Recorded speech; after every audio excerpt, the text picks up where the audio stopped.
देखिए आज का टॉपिक है प्रत्यावर्ती धारा जनरेटर, एसी जनरेटर। आपने 10th में वैसे पढ़ रखा है इसको, और इसको ही नहीं, इसके साथ दो टॉपिक और थे, एक विद्युत मोटर, दूसरा डीसी जनरेटर, एसी जनरेटर। अब जब बात आ रही है एसी की, एसी मतलब होता है प्रत्यावर्ती धारा। वैसे अगला चैप्टर जो आपका आने वाला है वो पूरा का पूरा चैप्टर अल्टरनेटिव करंट यानी प्रत्यावर्ती धारा का है, पर फिर भी थोड़ा सा बेसिक आइडिया हम ले लेते हैं कि भाई एसी का या प्रत्यावर्ती धारा का मतलब क्या है।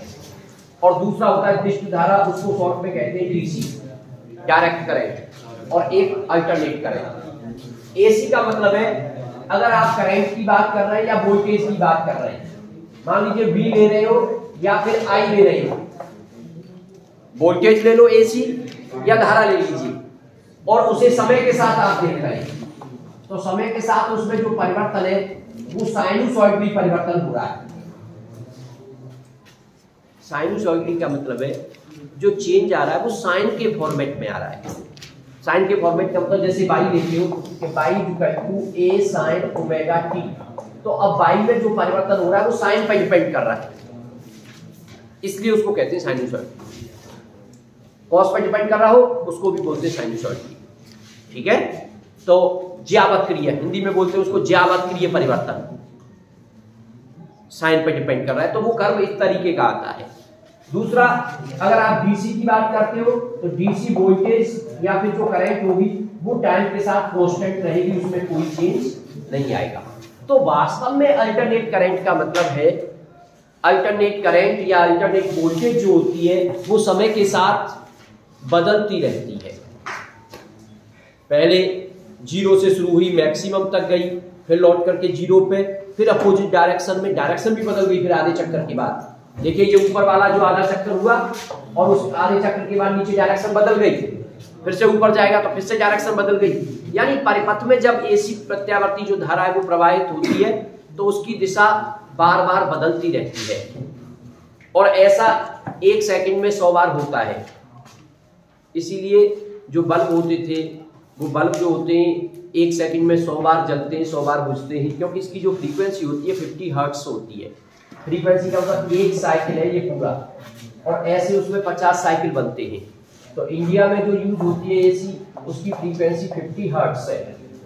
इसका मतलब एक चक्कर में देखो, एक बार तो यहाँ जीरो हो गया, एक बार यहाँ जीरो हो गया, ऐसे 50 चक्कर होंगे तो जीरो कितनी बार हो गया? 100 बार।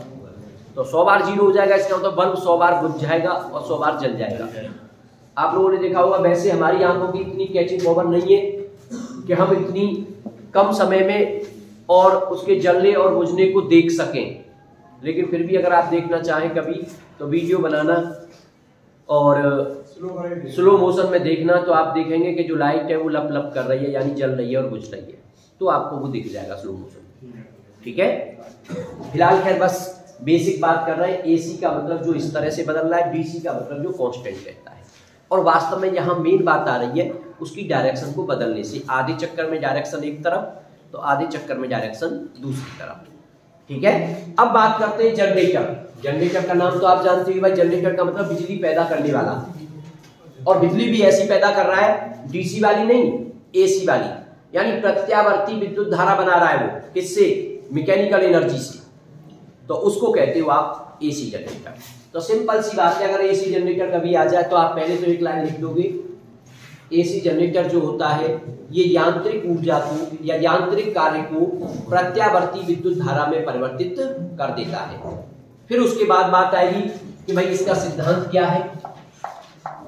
अगर इसके सिद्धांत की बात आ जाए, प्रिंसिपल की बात आ जाए, तो सिंपल सा प्रिंसिपल है। अगर आप एक लाइन में खत्म करना चाहते हो तो एक लाइन में नाम ले देना, यह विद्युत चुंबकीय प्रेरण के सिद्धांत पर काम करता है। ठीक है, और अगर आप थोड़ा सा डिटेल में लिखना चाहते हो तो पहले बता देना, ये विद्युत चुंबकीय प्रेरण के सिद्धांत पर काम करता है। इसके अनुसार यदि किसी कुंडली को चुंबकीय क्षेत्र में घुमाया जाता है तो उस कुंडली में एक प्रेरित विद्युत वाहक बल उत्पन्न हो जाता है और एक प्रेरित धारा बहने लगती है। तो आप भी तो यही चाह रहे हो भाई, आप यही तो चाह रहे हैं कि विद्युत धारा उत्पन्न हो जाए, और विद्युत धारा उत्पन्न हो गई, तो ये इसका क्या हो गया? सिद्धांत हो गया। और नॉर्मल लिखना चाहते हो तो विद्युत चुंबकीय प्रेरण के सिद्धांत पर काम करता है। ठीक है, अब बात आती है इसकी संरचना की, कंस्ट्रक्शन की बात आती है। देखिए इसकी कंस्ट्रक्शन की बात करें, इसकी कंस्ट्रक्शन हो या बाकी के दोनों विद्युत मोटर की कंस्ट्रक्शन हो या डीसी जनरेटर की कंस्ट्रक्शन हो, बिल्कुल सेम 4 पॉइंट है। अंतर है एक चीज का, एक में होती है सर्पी वलय और दूसरे में होती है विभक्त वलय। अंग्रेजी में स्लिप रिंग और स्प्लिट रिंग बोलते हैं उसको। तो केवल उनका अंतर है, बाकी चारों चीजें सेम। तो सबसे पहला पॉइंट होता है इसमें आर्मेचर कॉइल। 4 पार्ट होते हैं। सबसे पहला point armature coil. Armature coil का मतलब कुंडली, आर्मेचर कुंडली। अब आर्मेचर कुंडली क्या होती है? इसमें तांबे के तार की वृत्ताकार या आयताकार, यहां हम जो फिगर में दिखाएंगे तो उसमें आयताकार दिखाएंगे, लेकिन वो किसी भी शेप की हो सकती है, वृत्ताकार हो सकती है, आयताकार हो सकती है। तो इसमें तांबे के तार की अनेक फेरों वाली आयताकार कुंडली, नाम दे दिया आपने ABCD होती है, ऐसे करके नाम दे दिया।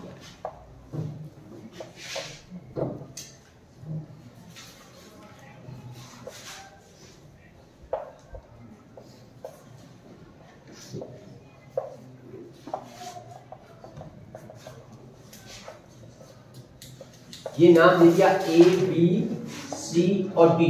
ये तांबे के तार की अनेक फेरों वाली है। हमने तो सिंपल एक तरह से दिखाया, लेकिन अनेक फेरों वाली एक आयताकार कुंडली दिखा दी ABCD। और ये इस कुंडली के 2 छोर हो गए।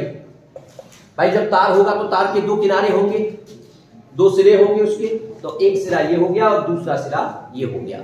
और ये जो है एक सॉफ्ट आयरन कोर पे लपेटी जाती है। और सॉफ्ट आयरन कोर पे लपेटने का मतलब आप भी जानते हो, अगर कहीं चुंबकीय क्षेत्र को बढ़ाना होता है तो उसके अंदर क्या रख देते हैं? Iron core. इसीलिए इसको सॉफ्ट आयरन कोर पे लपेटा जाता है, जिससे कि वहां चुंबकीय क्षेत्र का मान और बढ़ जाए। ठीक है। अब क्या होता है इसको, तो पहली बात हमारी पहला पॉइंट है बस आर्मेचर कुंडली। तो आर्मेचर कुंडली बस यही 2 लाइन लिखनी है आपको कि इसमें तांबे के तार की अनेक फेरों वाली एक आयताकार कुंडली होती है, जिसे लोहे की क्रोध के ऊपर लपेटा जाता है। लोहे की क्रोध से चुंबकीय क्षेत्र का मान बढ़ जाता है। बात खत्म। दूसरा पॉइंट क्षेत्र चुंबक, अंग्रेजी में बोलते हैं फील्ड मैग्नेट। क्षेत्र चुंबक, तो क्षेत्र चुंबक का मतलब चुंबकीय क्षेत्र, यानी वहां भाई चुंबकीय क्षेत्र तो लावे। आप कह रहे हो सिद्धांत में कि एक कुंडली को चुंबकीय क्षेत्र में घुमाया जाता है, तो उससे संबंधित चुंबकीय फ्लक्स में परिवर्तन हो जाता है, उस वजह से उसमें प्रेरित विद्युत वाहक उत्पन्न हो जाता है विद्युत चुंबकीय प्रेरण के कारण।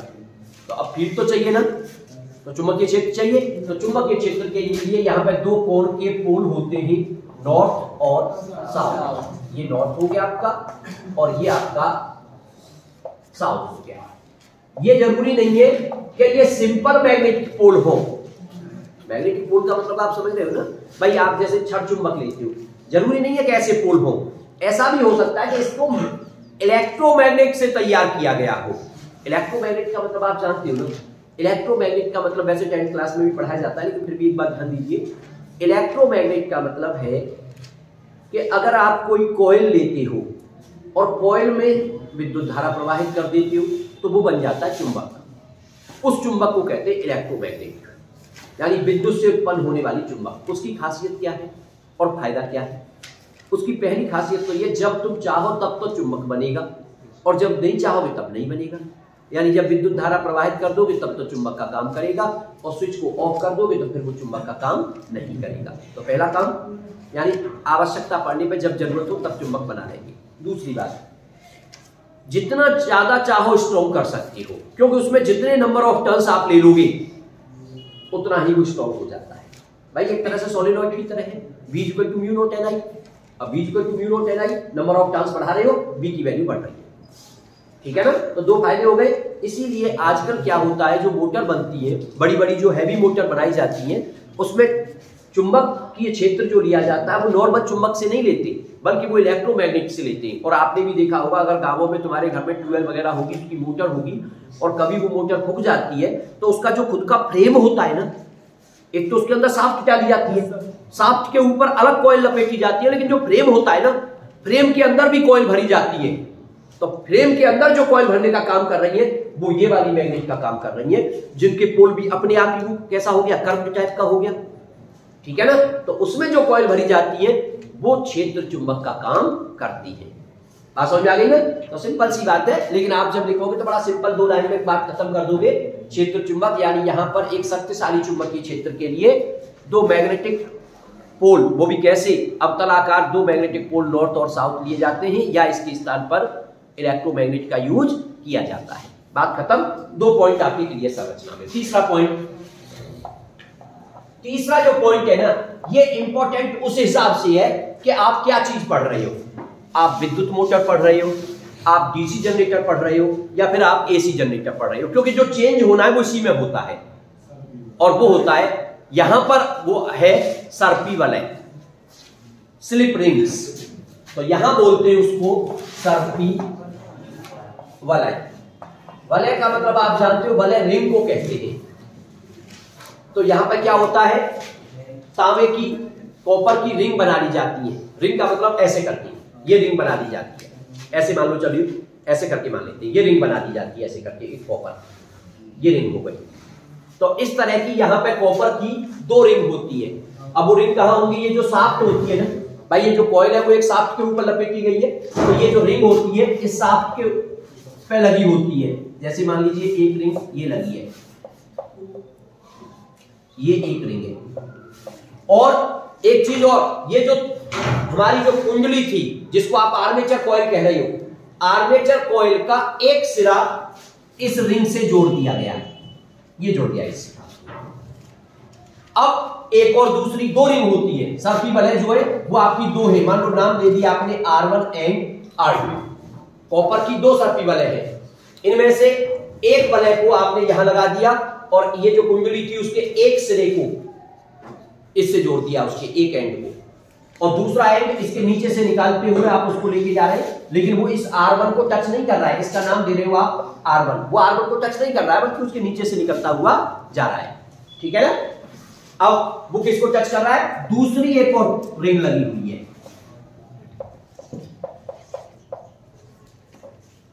एक और दूसरी रिंग लगी हुई है आगे, जिसका नाम मान लीजिए दे रखा है आपने R2, ये R2 है, और ये जो दूसरा वाला सिरा है वो आपने R2 से टच कर दिया, और इस तरीके से ये जो शाफ्ट थी उस शाफ्ट पे लगी हुई है। चलिए, कोई दिक्कत तो नहीं। यानी हम कुल मिला के ये समझ गए कि ये जो कुंडली थी उस कुंडली के दोनों जो सिरे थे, एक R1 के टच में आ गया और एक R2 के टच में आ गया। अब अगला जो पॉइंट होता है वो होता है चौथा संरचना का लास्ट पॉइंट, ब्रशेस या ब्रुश कह सकते हो। ब्रुश ये कार्बन के होते हैं,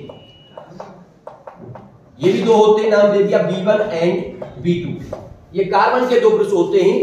अब देखिए पहली बात, देखो संरचना में थोड़ा सा ध्यान दीजिए, ये जो रिंग होती है ना R1 R2, ये उस शाफ्ट के साथ में घूमती है, शाफ्ट पे ऐसे लपेटी गई है, ऐसे कर, एक यहां एक यहां, और ये शाफ्ट के साथ ही घूमती है R1 R2। और जो ब्रश होते हैं कार्बन के, वो इनको प्रेस किए हुए होते हैं। मान लो एक ब्रश ये है, कार्बन का एक ब्रश ऐसे करके है, इसको टच कर रहा है B1, ये B1 है, और दूसरा कार्बन का ब्रश इधर लगा दो या उधर लगा दो, उससे कोई फर्क नहीं पड़ता है, ये इधर ऐसे करके लगा हुआ है, ये भी B2 है, और ये भी इसको टच किए, लेकिन ये घूम नहीं रहे, ब्रशेज केवल उनको प्रेस किए हुए हैं। और इनके बीच में B1 और B2 के बीच में एक्सटर्नल सर्किट में जो भी काम करना चाहते हो आप, वो जैसे बल्ब है तो बल्ब लगा हुआ है, बल्ब जलाना चाहते हो तो बल्ब एक्सटर्नल सर्किट, बाहरी परिपथ में, यानी जो विद्युत धारा पैदा होगी उस विद्युत धारा का कोई तो यूज करोगे आप, तो जो यूज करना चाहते हो यानी जो बाहरी परिपथ हमारा बनेगा वो ब्रश B1 और B2 के बीच में बनेगा। ठीक है? तो आप जब एसी जनरेटर की, अच्छा टॉपिक है, कई बार पूछा गया है और पूछा जाता रहता है। आप सिंपल, मैं एक बार दोबारा रिपीट कर रहा हूं, सिंपल आप शुरुआत करोगे, एसी जनरेटर यांत्रिक ऊर्जा को प्रत्यावर्ती विद्युत धारा में परिवर्तित करता है।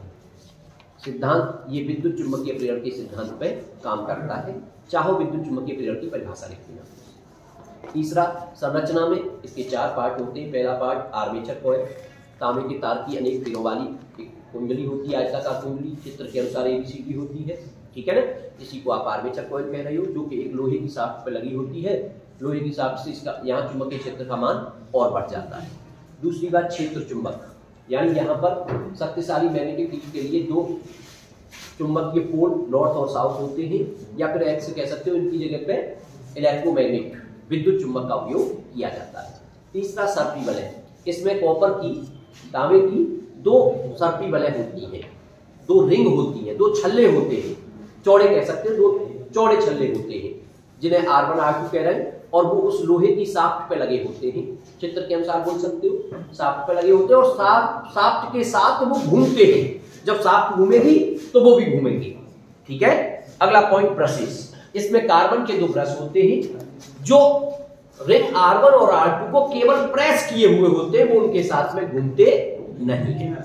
अब यहाँ एक क्वेश्चन आएगा, आप कहोगे सर इतनी तेजी से जब मोटर चलेगी और वो घूमेंगे, मान लीजिए जब कॉइल घूमेगी तो ब्रश उनको टच करेंगे तो एनर्जी की वजह से हीट प्रोड्यूस होगी और वहां फ्रिक्शन की वजह से क्या है, बहुत ज्यादा लॉस हो सकता है, घिस सकते हैं। तो उसके लिए इनको किसी न किसी उसमें बंद करके लुब्रिकेंट वगैरह डाल करके वो सिस्टम होता है, सही है ना, तो वहां वो प्रॉब्लम नहीं आती है। और ये B1 और B2 ब्रश होते हैं, उसमें एक्सटर्नल सर्किट लगा करके जहां भी आपको यूज करना है उसका यूज हम कर सकते हैं। तो ये हो गई सिंपल सी उसकी कंस्ट्रक्शन। अब कंस्ट्रक्शन के बाद अब बात आती है कार्यविधि की, वर्किंग क्या है इसकी, भाई वर्क कैसे कर रहा है, अब उस बात को समझना है। तो वर्क वाली बात देखिए, ध्यान दीजिए, क्योंकि इलेक्ट्रोमैग्नेटिक इंडक्शन का प्रिंसिपल है, तो प्रिंसिपल जो होगा उसी से तो भाई विद्युत धारा उत्पन्न होगी। कैसे उत्पन्न होती है उसको समझने की कोशिश करिए। मान लीजिए किसी भी टाइम आप तो इस कुंडली को आप क्या कर रहे हो, आप मैकेनिकल वर्क की बात कर रहे हो, आप कह रहे हो यांत्रिक ऊर्जा को या यांत्रिक कार्य को विद्युत ऊर्जा में बदल रही है। तो कार्य करने का मतलब आप कुंडली को घुमा रहे हो। मान लीजिए ये कुंडली है, यहीं पे आपने ऐसे करके हैंडल लगा दिया और हैंडल लगा करके आप इसको घुमा रहे हो, ओमेगा कोणीय वेग से घुमा रहे हो आप इसको, ओमेगा कोणीय वेग के साथ में आप इसको घुमा रहे हो। घुमाने के तरीके बहुत सारे हो सकते हैं, हो सकता है आप डीजल इंजन की हेल्प से घुमा रहे हो सकता है आप पेट्रोल इंजन की हेल्प से घुमा रहे हो, और ऐसा भी हो सकता है नॉर्मल उसमें आप उसको हाथ से घुमा रहे हो, कुछ भी तरीका हो सकता है। लेकिन यहाँ मेन बात है मैकेनिकल वर्क हो रहा है। तो जब आप इसको घुमाएंगे तो सिंपल सी चीज दिख रही है कि ये आयताकार कुंडली चुंबकीय क्षेत्र में घूम रही है। ऐसे मान लीजिए ये आपके पास कोई आयताकार कुंडली है, ये एक आयताकार कुंडली है और यहाँ नॉर्थ साउथ पोल यानी ऐसे करके चुंबकीय क्षेत्र है, और अब ये कुंडली चुंबकीय क्षेत्र में आप घुमा रहे हो उसको। जब ये कुंडली घूमेगी तो इससे संबंधित चुंबकीय फ्लक्स में परिवर्तन होगा और लगातार होगा, सही है ना, लगातार परिवर्तन होगा। तो विद्युत चुंबकीय प्रेरण की घटना के कारण इसमें क्या उत्पन्न हो जाएगी, एक प्रेरित विद्युत वाहक उत्पन्न हो जाएगा और प्रेरित धारा बहने लगेगी। अब बस हमें ये चीज दिखानी है कि वो जो प्रेरित धारा उत्पन्न होगी उसकी दिशा आधे चक्कर में तो एक तरफ होगी और अगले आधे चक्कर में एक तरफ होगी, और फिर उसके लिए फॉर्मूला टाइप करके लाना है। तो ये सारी चीजें हमें समझनी है। तो देखिए उसके लिए यहीं पर एक पॉइंट और आ रहा है, उसको और थोड़ा समझ ले, और वो है आपका फ्लेमिंग का दाएं हाथ का नियम। देखिए हमने दिशाएं निकालने के बहुत सारे नियम पढ़े, तो उसकी बात और कर लेते हैं। फ्लेमिंग के दाएं हाथ का नियम। हालांकि प्रेरित धारा की दिशा निकालने के लिए लेंज के लॉ को हम पहले पढ़ चुके हैं, लेकिन यहां प्रेरित फ्लेमिंग के दाएं हाथ के नियम की बात और कर लेते हैं। फ्लेमिंग के दाएं हाथ के नियम के अनुसार आप क्या करते हो, कोई भी चालक है, कोई कंडक्टर है और कंडक्टर को आप मूव करा रहे हो, जैसे कि कल परसों एक टॉपिक हमने पढ़ाया था कि जब किसी चालक को इस तरह से मूव कराते हैं कि वो चुंबकीय बल रेखाओं को काटता हुआ जाता है तो उसमें एक प्रेरित विद्युत वाहक बल उत्पन्न हो जाता है।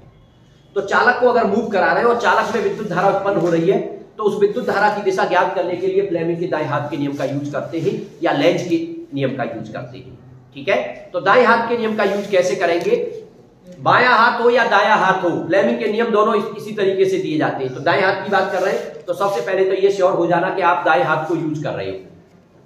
तो आप दाएं हाथ को इस तरह से फैलाएंगे कि अंगूठा, ये तर्जनी और मध्यमा आपस में परपेंडिकुलर दिखें। हालांकि मध्यमा और तर्जनी आपस में परपेंडिकुलर भी हो सकते हैं, किसी दूसरे एंगल पे भी हो सकते हैं।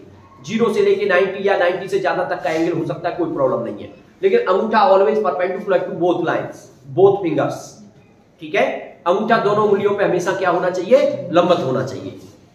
अब दिशा की बात करें तो दिशा कैसे दिखाओगे, आप क्या करोगे वहां पर, तो सबसे पहले यहां पे क्या करना है आपको, ये जो उंगली है उसको चुंबकीय क्षेत्र की दिशा में करना है। ये जो उंगली है आपकी मध्यमा, कौन सी, तर्जनी, तर्जनी जो उंगली है आपकी, तर्जनी उंगली को आपको चुंबकीय क्षेत्र की दिशा में करना है। अगर इस जगह बात करूं तो मैं नॉर्थ से साउथ की तरफ, तो ऐसे करके करना है। और अंगूठा मोशन की दिशा में, यानी जो कंडक्टर है, जो चालक है, जो तार है, वो तार मूव किधर कर रहा है, अंगूठा मोशन की दिशा में। तो ये जो उंगली होगी, मिडिल जो फिंगर होगी, ये वहां पर प्रेरित धारा की दिशा को प्रदर्शित करेगी। ठीक है, ये होता है फ्लेमिंग के दाएं हाथ का नियम, ये ध्यान रखना है आपको। अब देखिए, चलिए अब बात करते हैं, जैसे ही आप इस कॉइल को घुमाते हो, मान लो किसी भी समय, जैसे आप ऐसे करके लेके चल रहे थे कि ये कॉइल थी आपकी, ये कॉइल थी और इसको कह रहे हैं ABCD और ये घूम रही है। तो एट एनी टाइम ये जो AB सिरा है ये किधर जा रहा है, ऊपर। और ये भी जानते हो आप, जब AB सिरा ऊपर जाएगा उस समय CD सिरा नीचे जाएगा। तो दिशा निकालने के लिए दो बार दिमाग लगाने की जरूरत नहीं है, एक में जिधर आएगी दूसरे में उसका अपोजिट हो जाएगी। सही है ना। तो अब आप कह रहे हैं कि लेट एट एनी टाइम, माना किसी समय AB जो है, ये कुंडली का जो सिरा है ये ऊपर की तरफ जा रहा है, तो ये ऊपर की तरफ जाएगा। उस समय हम इसमें उत्पन्न धारा की दिशा निकालना चाहते हैं कि धारा की दिशा किधर होगी, तो लगा देते हैं फ्लेमिंग के दाएं हाथ का नियम। तो दाएं हाथ के नियम के लिए चुंबकीय क्षेत्र इधर, और AB जो वायर है वो ऐसे है और ये ऊपर जा रहा है, तो अंगूठा दिशा में, धारा किधर आ गई, मिडिल फिंगर किधर जा रही है, इधर, यानी A से B की तरफ। तो इसमें विद्युत धारा की दिशा हो गई A से B की तरफ। और ये जो सिरा था हमारा AB वाला जो सिरा था, ये ऐसे करके R1 के टच में है, तो यहां पे भी दिशा आप ऐसे दिखा सकते हो ऊपर की तरफ ही, और R1 के टच में है, तो वो आपकी बाद में एक्सटर्नल सर्किट वाली बात भी समझ में आ जाएगी। लेकिन जिस समय ये ऊपर की तरफ जा रहा था, उसी समय CD जो सिरा था वो नीचे की तरफ जा रहा था। उसमें धारा की दिशा निकालोगे तो वो इसके अपोजिट आ जाएगी, यानी इसमें ऐसे है तो उसमें ऐसे हो जाएगी। इसका मतलब ये वाला जो वायर है इसमें दिशा हो जाएगी आपकी इस तरीके से। और आप देख सकते हो जब इसमें ऐसे और इसमें ऐसे, तो आउटर सर्किट में जो धारा की दिशा है वो आ गई B2 से B1 की तरफ, यानी आधे चक्कर के लिए ब्रश B2 से B1 की तरफ है धारा की दिशा, ये आपने देख लिया। और आधे चक्कर तक आपको ऐसा लगने वाला है, आधे चक्कर तक आप ये समझने वाले हो कि आधे चक्कर तक, देखिए मैं थोड़ा सा इसको इंडिकेट कर रहा हूं, ये जो खुला हुआ है ना कॉपी का हिस्सा, जिधर से खुला हुआ है उसको हम कह रहे हैं AB, और जो बंद है उसको कह रहे हैं CD। तो अभी क्या था, अभी आपका AB जो है ऊपर जा रहा था और उस समय CD आपका नीचे जा रहा था, ठीक है ना। और जैसे AB ऊपर जा रहा है, CD नीचे जा रहा है, इससे जाने वाली चुंबकीय बल रेखाओं में चेंज होता जा रहा है। अब मोमेंट के लिए ये ऐसे आ गया, इस बात को भी समझना बहुत जरूरी है। जब ये ऐसे आ जाएगा, इस समय क्या दिख रहा है आपको, इससे जाने वाली चुंबकीय बल रेखाओं की संख्या अधिकतम हो गई है, क्योंकि चुंबकीय बल रेखाएं ऐसे करके हैं, तो जाने वाली चुंबकीय बल रेखाओं की संख्या अधिकतम हो गई है। और जब चुंबकीय बल रेखाएं अधिकतम होंगी तो चुंबकीय फ्लक्स में परिवर्तन 0 हो जाएगा। भाई मैक्सिमम तो जा गया, चला गया इसके अंदर से होकर के, अब जी परिवर्तन कहां हुआ, फिर परिवर्तन तो इस समय के लिए मोमेंटियरली का मतलब क्षण भर के लिए, क्षण भर के लिए परिवर्तन 0, और परिवर्तन 0, फ्लक्स में परिवर्तन 0, तो उत्पन्न प्रेरित विद्युत वाहक बल 0, और प्रेरित विद्युत वाहक बल 0, तो विद्युत धारा 0, तो क्षण भर के लिए धारा शून्य हो जाएगी। लेकिन जैसे ही थोड़ा सा आगे बढ़ोगे, अब AB सिरा आपका इधर आ गया और CD सिरा इधर पहुंच गया, यानी अब AB ने नीचे जाना शुरू कर दिया, अब AB ने नीचे जाना शुरू कर दिया और CD ने ऊपर आना शुरू कर दिया। तो आपने क्या देखा, आधे चक्कर के लिए तो ये ऊपर जाता है और ये नीचे जाता है, और आधे चक्कर के बाद ये नीचे जाना शुरू कर देता है और दूसरा वाला सिरा ऊपर आना शुरू कर देता है। तो सिचुएशन बदलने वाली है। अब सिचुएशन बदल के क्या होगा, अब आधे चक्कर के बाद क्या होगा, सिचुएशन इस तरह की होगी कहीं आपकी, ये सिचुएशन ऐसे करके होगी कि अब आपका जो AB सिरा है अब वो ऊपर नहीं जाएगा, बल्कि AB सिरा किधर जाएगा, नीचे की तरफ जाएगा, और जो CD सिरा है वो आपका ऊपर की तरफ जाएगा। तो उसे समझना बहुत जरूरी है। अब क्या है भाई, AB सिरा जा रहा है नीचे की तरफ, अब AB सिरा नीचे की तरफ, अब फ्लेमिंग लेफ्ट हैंड रूल लगाओगे आप, चुंबकीय क्षेत्र की दिशा में अंगूठा गति की दिशा लेकिन नीचे जा रहा है, अब धारा की दिशा बदल गई। अब AB में जो धारा है वो B से A की तरफ हो गई, और CD ऊपर जा रहा है तो उसमें भी धारा जो होगी वो D से C की तरफ हो गई। लेकिन AB किसके टच में था, AB R1 के टच में था। R1 के टच में था और उसमें दिशा ऐसे जा रही है, इसका मतलब अब की बार दिशा नीचे की तरफ आ रही है और उसमें ऊपर की तरफ जा रही है, तो अब की बार इस सर्किट में दिशा जो होगी वो बदल जाएगी। अब दिशा जो है धारा की दिशा इस तरीके से हो जाएगी, यानी आप आधे चक्कर के बाद देखोगे तो धारा की दिशा बदल के अब की बार क्या हो गई है, V1 से V2 की तरफ हो गई है। यही तो हम चाहते थे भाई। प्रत्यावर्ती धारा जनित्र का मतलब ही क्या था? प्रत्यावर्ती में यही तो था कि आधे चक्कर में धारा की दिशा एक तरफ और अगले आधे चक्कर में धारा की दिशा दूसरी तरफ, काम खत्म। यही तो हम चाह रहे थे और इसी तरीके से हम लगातार होता रहेगा। अब बार बार ए भी एक बार ऊपर जा रहा है, सी डी नीचे, फिर ए भी नीचे, सी डी ऊपर, और बार बार वही होता रहेगा। इसका मतलब बाहरी परिपथ में धारा की दिशा लगातार बदलती रहेगी, आधे चक्कर में एक तरफ तो अगले आधे चक्कर में दूसरी तरफ। बात समझ में आ गई कि नहीं? अब बात आती है भाई इसके लिए फॉर्मूला ड्राइव करके लाइए, यानी ये जो प्रेरित विद्युत वाहक बल है, हम उस प्रेरित विद्युत वाहक बल के लिए फॉर्मूला ड्राइव करके लाना चाहते हैं, फॉर्मूला ड्राइव करना चाहते हैं। फॉर्मूला ड्राइव करने के लिए इसको मान लीजिए ओमेगा कोणीय वेग से घुमाया जा रहा है और एट एनी टाइम टी पे, किसी समय टी पे हम ये मान के चल रहे हैं कि वो जो हमारा इस कुंडली का जो नॉर्मल है वो थीटा कोण से घूम जाता है। कुंडली का नॉर्मल समझते हो ना, ये कुंडली है तो कुंडली पर जो 90 डिग्री का एंगल बनाते हुए लाइन होती है उसको उसका नॉर्मल कहा जाता है, अवलंब कहा जाता है। और वो कितना एंगल बना रहा है? थीटा एंगल बना रहा है। इसका मतलब जब उसने घूमना शुरू किया तो कोणीय वेग कितना था? ओमेगा, और एंगल बन गया टी टाइम में थीटा। तो आप अगर वैसे देखोगे तो angular velocity omega equal to theta upon T, तो theta equal to omega T, यानी वो जिस कोण से घूमा उस कोण की वैल्यू आ जाएगी आपकी ओमेगा टी। आप विद्युत धारा निकालना चाहते हो तो आपको पहले निकालना पड़ेगा प्रेरित विद्युत वाहक बल, और प्रेरित विद्युत वाहक बल निकालने का एक ही तरीका है, फिर आगे का लो E इक्वल टू माइनस के n d phi over dt। मान लो इस कुंडली में फेरों की संख्या n है, तो पहले हम फ्लक्स निकालेंगे फाई। फाई निकालोगे तो फाई इक्वल टू होता है b डॉट a और इक्वल टू हो जाएगा b a cos थीटा, लेकिन थीटा की वैल्यू आपने निकाल दी है ओमेगा टी, तो थीटा की जगह पे ओमेगा टी रख देंगे तो phi equal to b a cos omega t. लेकिन हमें चाहिए E, तो E इक्वल टू माइनस के n d ओवर dt और फाई की जगह पे आपका आ जाएगा b a cos omega t। आप इसका डिफरेंशियल कर दोगे, जो चीज कांस्टेंट होगी डिफरेंशियल से बाहर आ जाएगी।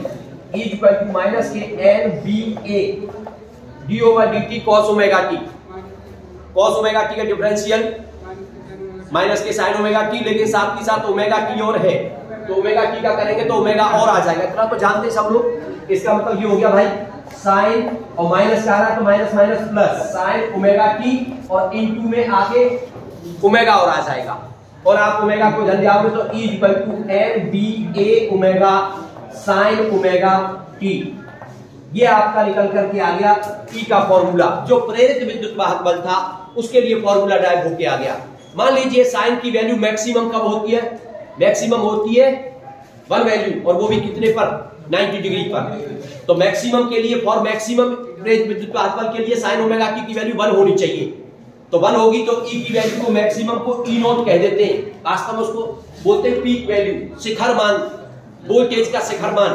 तो शिखर मान हो जाएगा E naught equal to n b a omega, और साइन ओमेगा टी की वैल्यू 1 कर दिया आपने, तो E नॉट की वैल्यू ये आ गई शिखर मान की।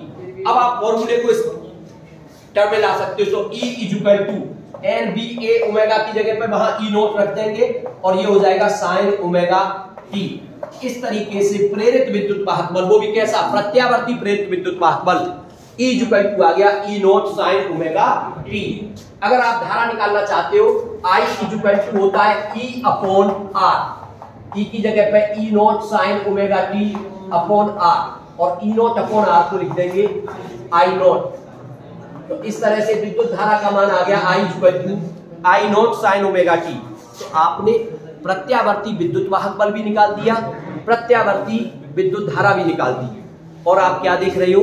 जो बात मैंने पहले बताई थी कि ये धारा साइनसॉइडली बदलती है, साइन पर डिपेंड करती है, तो वो फॉर्मूला आपके सामने आ रहा है, चाहे वोल्टेज देख लो या फिर करंट देख लो। तो इस तरीके से आप प्रत्यावर्ती धारा जनित्र, उसका सिद्धांत, उसकी संरचना, उसकी कार्यविधि और फिर उसके लिए फॉर्मूला ड्राइव होकर के आता है, उसको आसानी से समझ सकते हो।